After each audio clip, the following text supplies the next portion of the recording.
Ndikulandilena balokondedwa kulingaliro la usiku wa lero, usiku pa 15 December 2021. Okondedwa mu usiku wa lero tidzalingalira pa mawu a Mulungu amene apezeka mu uthenga wabwino wa Luka chapter number 8 ndime yake ya number 22 mpaka ndime ya number 25. Mawu a Mulungu mchichewa cha lero akuti, tsiku lina Yesu anati kwa ophunzira wake, tiyeni tiwoloke tsidya lina la nyanja. Ndipo analowa m'bwato nanyamuka. Akuwoloka iye anagona tulo. Namondwe wamkulu anayamba pa nyanja, ndipo bwatolo linayamba kudzaza ndi madzi, ndipo anali pa chiopsezo chachikulu. Ophunzira anapita ndi kukamudzutsa iye nati, Ambuye, ife tikumira. Anadzuka ndipo anadzudzula mphepo ndi madzi owundukawo, namondwe anasiya, ndipo panali bata. Iye anafunsa ophunzira wake kuti, chikhulupiriro chanu chili kuti? Koma pogwidwa ndi mantha ndi kudabwa anafunsana wina ndi mnzake kuti, uyu ndi ndani? Iye alamulira ngakhale mphepo ndi madzi, ndipo zimumvera iye. Okondedwa, pa mawu a Mulungu amene tawerengawa tidzalingalira pa mutu onena kuti kukumana ndi zotsamwitsa, kukumana ndi zochititsa mantha, kukumana ndi zopseza moyo, kukumana ndi chipsinjo, kukumana ndi zoswetsa mtima ndi zowawitsa moyo, kukumana ndi chikhumudwitso kapena tsoka. Dziwani okondedwa kuti sikutanthauza kuti simupambana ayi. Kupambana kulipo, kuboleza kulipo, kuwoloka tiwoloka popeza mwini ulamuliro Yesu tili naye pamodzi. Iye akathandiza nkhawa zimachoka. Ameni. Ndimati ndikambanano abale wanga mu usiku wa lero. Zikungochitika masiku ano kuti mauthenga wena amene timakhala tikumva manena kuti popeza mudabona inuyo mudamudziwa Yesu, simungakumane ndi chipsinjo pa ulendo wanu oboleza. Ndimati tisagwirizane kwathunthu ndi mawu olalikidwa motero, chifukwa mawu amene tawerenga pano, Yesu ndi ophunzira wake anali pa ulendo, anali pa utumiki, amafuna akafalitse uthenganso kudera lina la nyanja. Pakatikati adakumana ndi zoopseza, pakatikati mphepo idabuka, pakatikati padaonetsa kuti moyo wawo uli pa chitayiko. Ndipo Baibulo linena kuti anali pa chiopsezo chachikulu. Ndiye kuti pamene iwo anali pa mission ya Mbuye, pa mission yopulumutsa anthu, pa kufalitsa uthenga, chopweteka, choopseza, chowawitsa mtima, adakumana nacho ndithu. Kutanthauza nyana mbale wanga, zimatheka ife amene tidabona ndakumudziwa Yesu, nyengo zina zimafika potipweteka, moyo saumvetsetsa, koma sitanthauza kuti numwagwa ayi. Yesu alipobe. Yesu amatha kuvomera nyengo zina. Tilowe munyengo zoopseza, tilowe munyengo yowawa, tilowe munyengo yokhumudwitsa, tilowe munyengo yopsinja mtima, koma iyeyo amakhala chipulumutso chathu. Ameni. Amathandiza, ndipo nyengoyo imapereka umboni pamawa. Nyengoyo imathandizira kuti rekodi yathu yolemba pa maumboni impe ikulabe. Kulibe umboni okondedwa ngati nyengo silimba. Ndimati ndikambenano, tanthauzo lakuti mwakumana ndi choyipa, choopseza, chikhumudwitso, zoswetsa mtima, zolakalaka kuti mugoza chotsa moyo wanu, sikutanthauza kunena kuti simupambana ayi. Ulendo uliko, chifukwa mkatikati mwa izi muli chinsinsi. Chinsinsi chake nchonena kuti tili ndi Yesu amene ndi mwini ulamuliro. Ngakhale tingakumane ndi zopsinja bwanji, ngakhale tingakumane ndi zokhumudwitsa bwanji, ngakhale ziopsezo zingakulemaka, chipambano is much assured, chifukwa tili ndi Yesu wopambanitsayo. Ameni. Ndiye kuti zitheka anthu chemwa kukumana ndi chitonzo, zitheka kukumana ndi zopsezo, zitheka kukumana ndi zopatsa mantha ndi zopweteka moyo, koma tidzapambanabe chifukwa tili ndi Yesu wopambanitsa. Ameni. Okondedwa, musaleke kukhulupirira Yesu. Iye ndi mwini mphamvu zonse. Iye amalamula kena kalikonse. Ngakhale pa zonse zimene inu mukudutsamo, mphamvu za ulamuliro pa zinyengo zanu zili m'manja mwa Yesu. Ameni. Nyengo zanu zonse, mphamvu za nyengo zanuzo zili m'manja mwa Yesu. Andi mwatsoka anthu ambiri amati akakumana ndi ziphinjo amamleka Yesu, amamlalatira. Kukakhala kupemphera ndapemphera, kusala ndasala, mapiri ndakwera, bwanji suzuchitika. Mphamvu zili m'manja mwa Yesu. Lekani. Ameni. Lekani. Okondwa ndi matindi kambe pano amene mukundimva mukudutsa mnyengo zosiyanasiyana. Mudabona zoonadi, koma mwina nkutheka banja lanu sili kuyenda monga mmene mafuna ndi kuyembekezera. Mwina nkutheka kuntchito kwanu koma ndikukupangitsani kuti mukhale opanikizika. Mwina nkutheka moyo wanu palibe chabwino chimene mukuchionako, mukuyesayesa zina. Ndinu mtumiki ndithu wotumikira kumwamba, mwakumana ndi namondwe wamkulu mukusowa kolowera. Ndili ndi uthenga kwa inu usiku wa lero. Musadandaule. Aliko Yesu amene akumana ndi nyengoyo zitheka. Mupambana. Ulendo tikafika ndithu. Kukumana ndi namondwe pakati pa nyanja sikutanthauza kuti tatha. Ayi. Ulendo tikafika, chinsinsi tili nacho nkuti mwini mphamvu, mwini ulamuliro tili naye ndiye Yesu wamoyo. Ameni. Kondedwa, mu mawu amenewa tiphunziramo maphunziro atatu awa. Phunziro loyamba,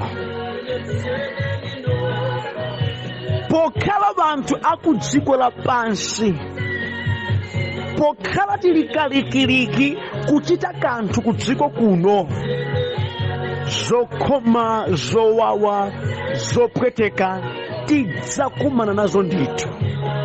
Zotiopseza zidzatipeza ndithu, koma chipambano chilipo mwa Yesu. Ameni. Ndimatika loyamba ili muvomere kuti pamene tili pa dziko pano, adani tidzakhala nawo, oyipidwa nafe, zotiopseza tidzakhala nazo, zotipangitsa kuti tikanike kupanga achieve chimene Ambuye atipatsa.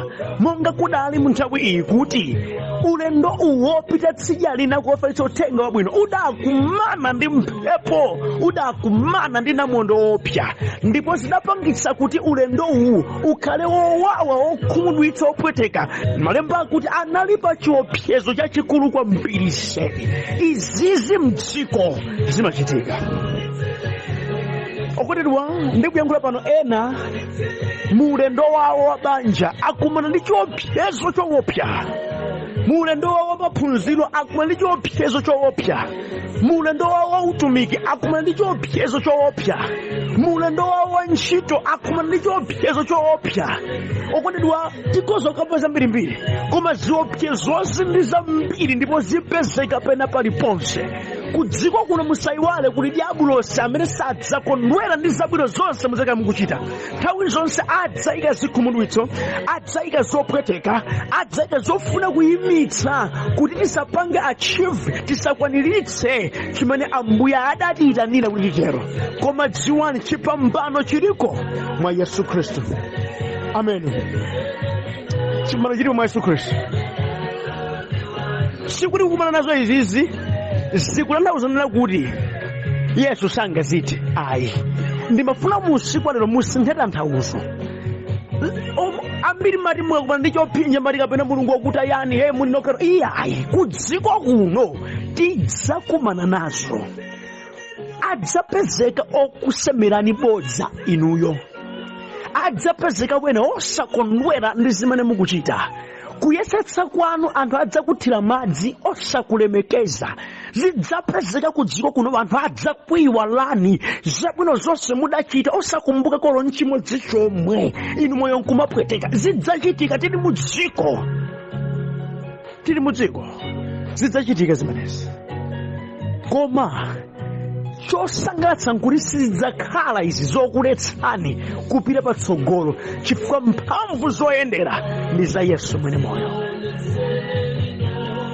Chamwali wanga, sikuti kudutsa mnyengo makhala mukudutsamu ndekuti kumwamba Mulungu wachoka pa mpando wake wena mphamvu zamthera. Ayi, kudzera munyengo imene mukumana nayo ndi imene ibale umboni, chifukwa muli ndi chinsinsi inuyo. Chinsinsi nchakuti mwini mphamvu ndiye mbuye wanu, mwini ulamuliro ndiye mbuye wanu. Mbwato ili mudali chinsinsi, Yesu mwini chilengedwe adali momwemo. That's why kupambana is much assured, chifukwa mwini mphamvu zonse ali penemo. Cholenga yekha sichingamize zosatheka. Mane ndikuzeni wakupulumutsani adakali mu mtima mwanu momwemo, ndipo nyengo isingapange defeat wakupulumutsani. Sizingatheka. Kungoti vuto la anthu ambiri timatsogoza mantha osati kutsogoza kulingalira. Izi ndi zimene ophunzirawo adachita. Atakumana ndi nyengo yotere adatsogoza kuti heyi zativuta, heyi tikufa, heyi chifukwa moyo wawo sadali wokonzeka kuti akhoza kukumananso ndi nyengo ngati zimenezo. Koma nomuthenga wale wani matindi kuuzeni, dzikonzekeretseni moyo wanu kuti nyengo zina zolimba mmoyo udzakumana nazo.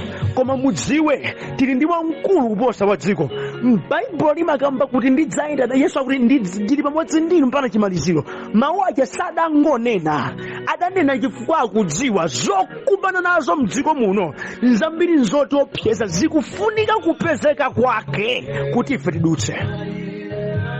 Chinsinsi ndi kukhala naye Yesu amene. Ameni. Chinsinsi ndi kukhala naye Yesu amene. Kukhala ndi Yesu amene chipambano chiliko. Ameni. Chachiwiri ndi chokondedwa, lingaliro lakuti Yesu ngwa mphamvu lisamachoke m'mutu mwanu. Ameni. Lingaliro lakuti Yesu ngopambana lisamachoke m'mutu mwanu. Zakuti Yesu amatha kulowa m'manda ndi kudzukamo lisamachoke m'mutu mwanu. Lingaliro lakuti ngakhale munthu amene wafa nakhala masiku 4 ali m'manda, nkuyamba kununkha, nkuyamba kuhola, Yesu amabwera nkunena kuti Lazaro tuluka, Lazaro nkutuluka wa moyo, zisachoke m'maso pano. Lingaliro lina kuti Yesu amatha kutenga buledi 5 ndi nsomba 2 ndi kudyetsa china ndindi cha wanthu 1000 a wanthu, zisachoke m'mutu mwanu. Lingaliro kuti Yesu amatha kuyenda pa nyanja ndi mapazi koma osamira, zimenezi zisachoke m'mutu mwanu.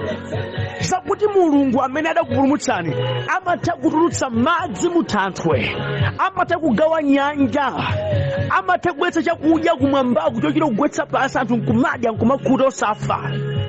Kwa zaka 40 nkuwasunga anthu mu Yudanesi, kuwasunga anthu mchipululu mu Yudanesi, kwasunga osadwala, kwasunga bwinobwino. Lingaliro limene lili lisachoke m'mutu mwanu. Mune kupezeka kwa Mulungu kudzikupatsani moyo wa thasatasa, kudzikuyikani pa ize kuti ngakhale ndikudutsa mchigwa cha mthunzi wa imfa sindidzaopa choyipa popeza Mulungu muli nane. Mukudziwa chani?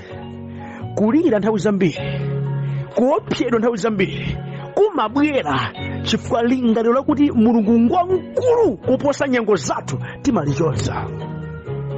Makosanawa adayamba kulira chifukwa chonena kuti zakuti mphepo ndi nyanja ilinso pansi pa ulamuliro wa Mulungu, pansi pa ulamuliro wa Yesu, sadaganizeko. Mukudziwa chani? Tikukulukutikatu anthufe chifukwa chosazindikira kuti Yesu watipulumutsayi akhoza kuchita kalikonse. Ngati adakwanitsa kupulumutsa wochimwa ngati iwe nakusintha mtima, kuli bwanji nyengo imene kudutsamo akhoza kuyisinthanso. Mkhulupirireni, mdalireni, dziwani iyeyo akudziwa ndipo akuchita. Muuzeni nkhawa zanu chifukwa yasamala. imani pa iye. Ine ndimati nyengo imeneyi idzikupangitsani kupemphera mapemphero otsimikizika mtima omanena kuti Ambuye ndikudziwa kuti nyengo iyi mukuyidziwa, nyengo iyi kundiopsa motere, koma ndikudziwa singapose inu kumana nayoni nyengo imeneyi Ambuye, ndipo sindisunthika. Osachifukwa choti sindingasunthika ayi, zifukwa zochita mantha ndili nazo, koma chifukwa choti muliko ndili wamphamvu sinchita manthawo. Ndipo ndikuwuzani kukhala ndi maganizo amenewa nthawi zonse simungamakhala okhumata monga mukhumatiramo. Mukwera mabipi nthawi zonse chifukwa lingaliro lakuti Mulungu ndi wamphamvu lachoka. Ndi Mulungu wamphamvu, musamuderere. Ayi adagona tu Yesu chifukwa iye anadziwa kuti no palibe chingandichitikire. Namondwe ameneno akuvutayi Yesu anali mtulo, anali mtulo, amadziwa tidutsa apapa, tidutsa. Mwini ulamuliro ndi iyeyo, wamphamvu ndi iyeyo. Akadati amakosa nawo adazinga chimene chichi inali nthawi yoyimba praise and worship, koma adakanika kuimba praise and worship nkumalira chifukwa kuti chidziwitso chakuti Yesu akhozanso kulamula pa zimenezi chidawathawa. Ndimanika pena ndi musiku lero chidziwitso chonena kuti banja lanu Yesu akhoza kukonza chisakuthaweni chifukwa chakuthawani mulakwa inu muchita zina. Chidziwitso chonena kuti amuna anuwa akhoza kubwereranso mnyumba mwanumu chisakuthaweni. Yesu akhoza kukwanitsa kuchita zimenezi. Chidziwitso chonena kuti akazi anuwa akhoza kukonzekanso mwa Yesu chisakuthaweni. Chidziwitso chonena kuti dziko lanuli Yehova akhoza kukonza nkulichiritsa chisakuthaweni. Chidziwitso chonena kuti ntchito yanuyi Yesu akhoza kuyikoza nkuyithandiza nkuyambanso kuyenda chisakuthaweni. Chidziwitso chonena kuti inuyo zimene mmazisowa Yehova akhoza kukupatsani in a moment chisakuthaweni. Chidziwitso chonena kuti zosatheka ndi wanthu zimatheka ndi Mulungu chisakuthaweni. Tili ndi Mulungu wochita zodabwitsa amene amayika ngakhale njira pa nyanja. Ameneyi adakalipo mpaka na pano. Kudziwa kumeneku kusakuchokereni. Kukakuchokerani mukhala omangolira zilizonse, kukakuchokerani mukhala opanda umboni, kukakuchokerani mudziko muno simuyenda ndi mphamvu, kukulizani. Akuluakulu awa adamba kulira, ndipo mmene amakamudzutsa Yesu amakamudzutsa osati chifukwa kuti akumukhulupirira, koma chifukwa kuti nkhawa yakutira. Tikumira atu Ambuye mwene mugona mukazile kuti mwamira kale, muzimira muona pano dzativuta. Yesu sadambire kuwayankha monga tawerengera, akuyimitsa dzanja lake ndi kukhazika chete mphepo ndi nyanja, ndi kuwafunsa chikhulupiriro chanu chili kuti. Kunena kwina, mukundidziwa kuti ndikhoza kukwanitsanso kulamula zimene zikamene mmandidziwa pambali. Tinene kuti Yesu samasamala zakulira kwa anthuwa, amasamala, koma mafuna anthu afike pakumudziwa kuti Yesuyo ndi ndani, adzimtenga Yesuyo monga mmene alili ndi mwana wa Mulungu mwini ulamuliro wake na kalikonse. Okuti tikamapemphera samangopemphera kuti lawo chasoka mtima tikungolira, tipemphera tikudziwa, tikumuuzayi ndi mwini zonse, ali ndi ulamuliro wonse, ndi wopambana mu zonse. Timdziwa iyeyi ngati Mulungu olamula china chilichonse, ndipo akayankhula mawu chimachitika. Anthu amachita makani akauzidwa zinthu, koma palibe munthu amachita makani akauzidwa zinthu ndi Yesu. Kulibe. Muuze na Ambuye, Ambuye amuna angawo ndimati ndikauza mawu akuti aleke izizi amakula mtima, amenewa akumane ndi inu sangachiteso makani. Ndikudziwa ine sindathawa amene ndikamo muno chifukwa ndikudalira inu mukumana nawo amenewa.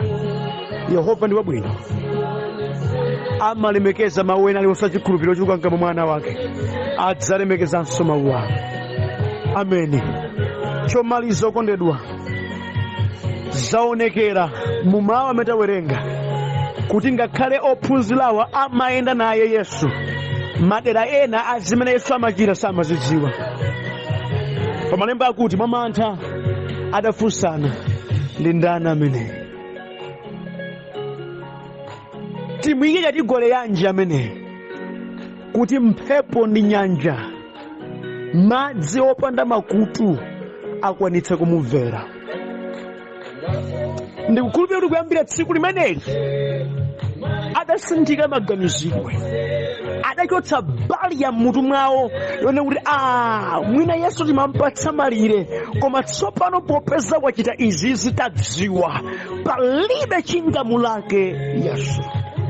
Mukudziwa malire amene timampatsa Yesu ifeyo ndi amene akutizunza.